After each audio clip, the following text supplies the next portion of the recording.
In this video we will show you how to create a subscription pop-up form on your WordPress website.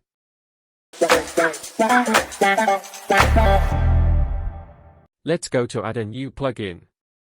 We type pop-up in the search field and install the second plugin from the search results.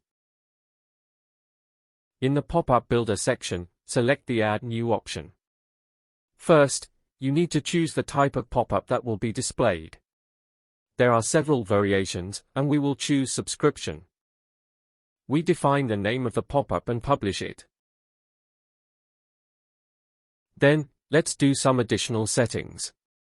On the right side, we see a live preview of subscription form, and on the left, we can edit the design. We will use the available settings to adapt the subscription form to the style guide of our website.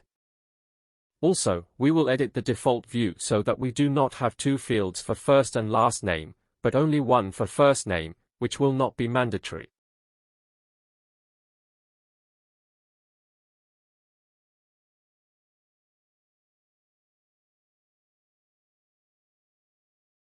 The design is finished, and let's move on to other settings.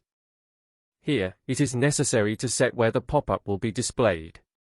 We will define two rules. The first will be for display on all blog posts, and the second for display on the contact page.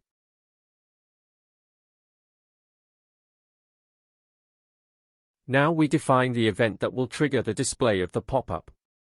In our case, the trigger will be when the user stays on the previously selected pages for more than 2 seconds.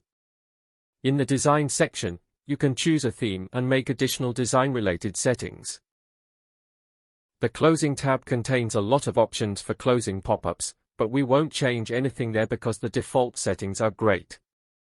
You can manually set the dimensions of the pop-up here, and in the advanced settings there are a lot of options for the final touch, so we will use some of them to complete our work. The last 3 fields are related to the floating button, statistics, and additional JavaScript and CSS settings, and we will enable statistics. We are updating changes and going to see how it looks from the user's point of view.